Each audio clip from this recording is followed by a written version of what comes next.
Sans deuxième catéchèse, le mariage sacrement s'accomplit en perspective de l'espérance eschatologique. Nous avons fait l'analyse de l'épître aux Éphésiens et surtout chapitre 5 versets 22 à 33 dans l'optique du caractère sacramentel du mariage. Maintenant, nous allons chercher une nouvelle fois de considérer ce même texte à la lumière des paroles de l'Évangile et des épîtres de saint Paul aux Corinthiens et aux Romains. Comme sacrement né du mystère de la rédemption, et en un certain sens, né à nouveau de l'amour nuptial du Christ et de l'Église, le mariage est une expression efficace de la puissance salvifique de Dieu qui réalise son dessein éternel, même après le péché et malgré la triple concupiscence cachée dans le cœur de chaque être humain, homme et femme. Comme expression sacramentelle de cette puissance salvifique, le mariage est également une exhortation à dominer la concupiscence, comme en parle le Christ dans le Sermon sur la montagne. Les fruits de cette domination sont l'unité et l'indissolubilité du mariage, et en outre, le sens approfondi de la dignité de la femme dans le cœur de l'homme, comme également de la dignité de l'homme dans le cœur de la femme, soit dans la coexistence conjugale, soit dans tout autre cadre des relations mutuelles. La vérité selon laquelle le mariage, en tant que sacrement de la rédemption, est donné à l'homme de la concupiscence, comme grâce et en même temps comme ethos, a trouvé une expression particulière également dans l'enseignement de saint Paul, et spécialement dans la première épître aux Corinthiens, chapitre 7.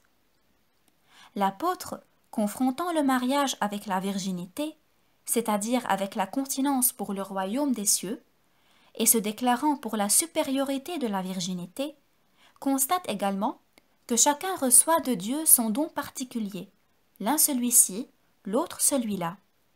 Corinthiens chapitre 7, verset 7. Sur la base du mystère de la rédemption, au mariage correspond donc un don particulier, c'est-à-dire la grâce.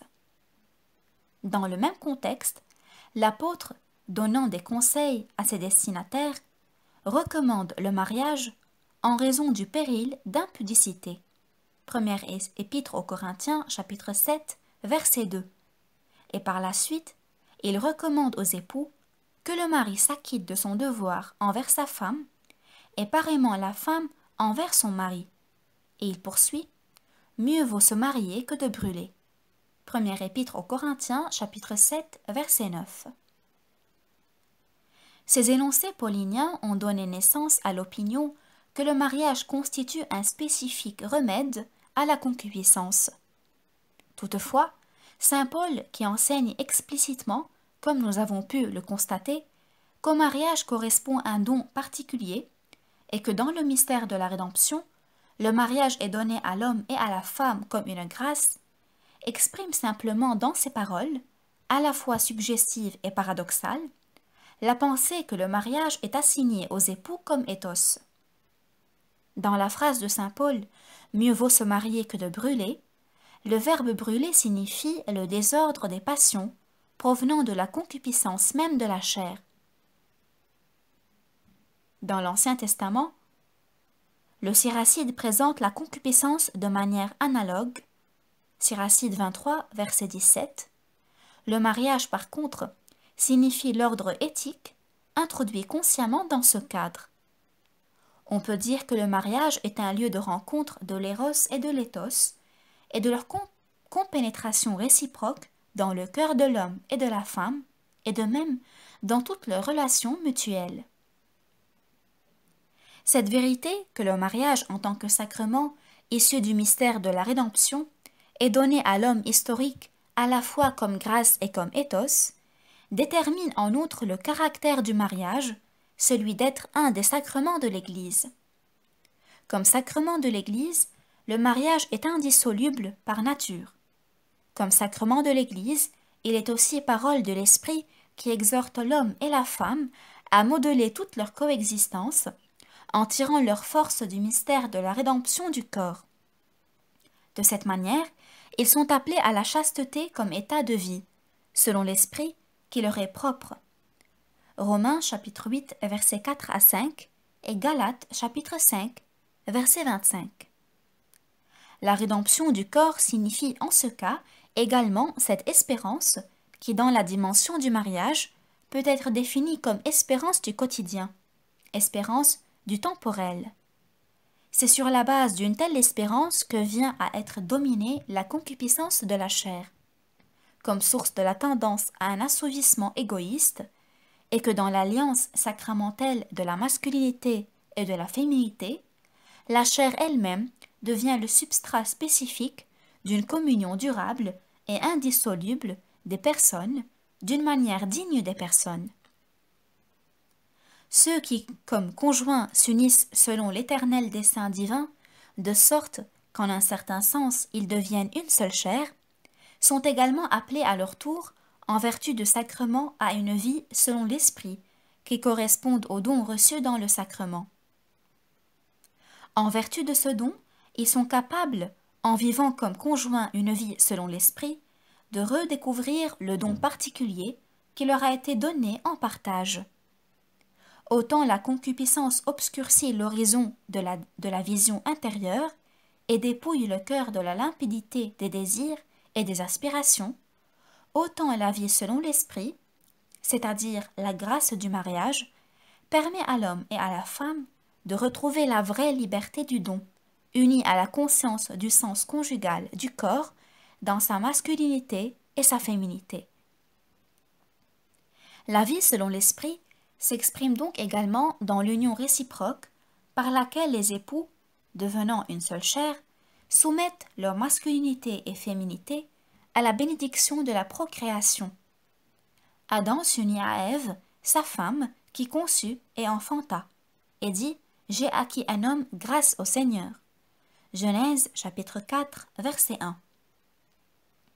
La vie selon l'esprit s'exprime également ici dans la conscience du don de la dignité des époux eux-mêmes en qualité de parents, c'est-à-dire qu'elle s'exprime dans la profonde conscience de la sainteté de la vie à laquelle tous deux donnent l'origine en participant, comme fondateurs d'une famille, aux forces du mystère de la création. À la lumière de cette espérance, qui est liée au mystère de la rédemption du corps, Romains chapitre 8, versets 19 à 23, et de cette nouvelle vie humaine, l'esprit nouveau conçu et né de l'union conjugale de son père et de sa mère s'ouvre aux prémices de l'esprit pour entrer dans la liberté des enfants de Dieu. Et si toute la création jusqu'à ce jour gémit en travail d'enfantement, une espérance particulière accompagne la femme dans les douleurs de l'accouchement, c'est-à-dire l'espérance de la révélation des fils de Dieu, espérance dont tout nouveau-né porte en soi une étincelle en venant au monde. Cette espérance, qui pénétrant toute la création, est dans le monde, n'est pas en même temps du monde comme l'enseigne saint Paul. Plus encore, elle doit lutter dans le cœur humain avec ce qui est du monde, avec ce qui est dans le monde. Car tout ce qui est dans le monde, la convoitise de la chair, la convoitise des yeux et l'orgueil de la richesse, vient non pas du Père, mais du monde. Le mariage, comme sacrement primordial, et en même temps comme sacrement né de l'amour nuptial du Christ et de l'Église, dans le mystère de la rédemption du corps, vient du Père. Il n'est pas du monde, mais du Père. Par conséquent, le mariage en tant que sacrement constitue également la base de l'espérance pour la personne, c'est-à-dire pour l'homme et pour la femme, pour les parents et pour les fils, pour les générations humaines. D'une part, en effet, le monde passe avec ses convoitises, et d'autre part, celui qui fait la volonté de Dieu demeure éternellement.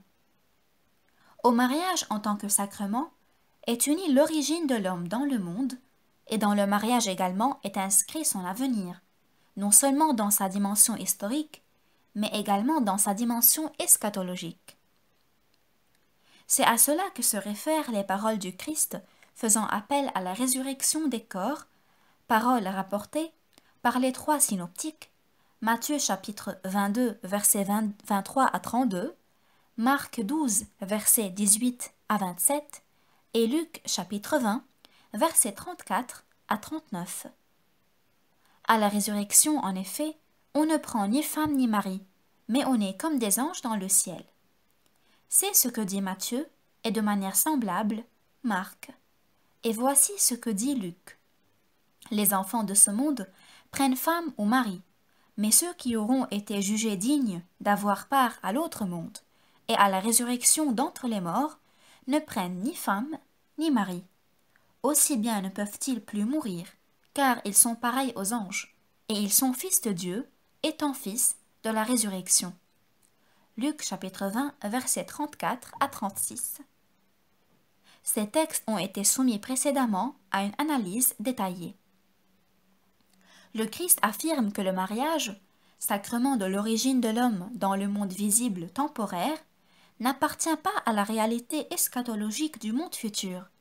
Toutefois, l'homme appelé à participer à cet avenir eschatologique, grâce à la résurrection du corps, est le même être humain, homme et femme, dont l'origine dans le monde visible temporaire est liée au mariage en tant que sacrement primordial du mystère même de la création.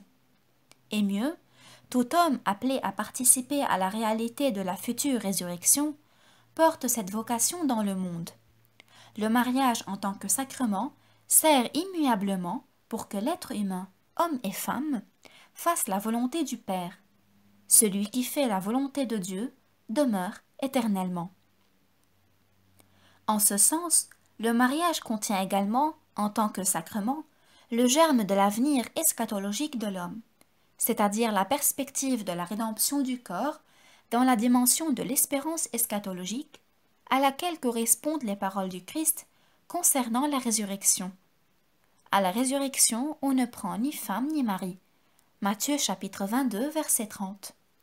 Toutefois, même ceux qui sont pareils aux anges et qui sont fils de Dieu, étant fils de la résurrection, Luc 20, verset 36, doivent leur propre origine dans le monde, visible temporaire, au mariage et à la procréation de l'homme et de la femme. Comme sacrement de l'origine humaine, comme sacrement de la temporalité de l'homme historique, le mariage accomplit un irremplaçable service à l'égard de son avenir extratemporel, à l'égard de la rédemption du corps dans la dimension de l'espérance eschatologique.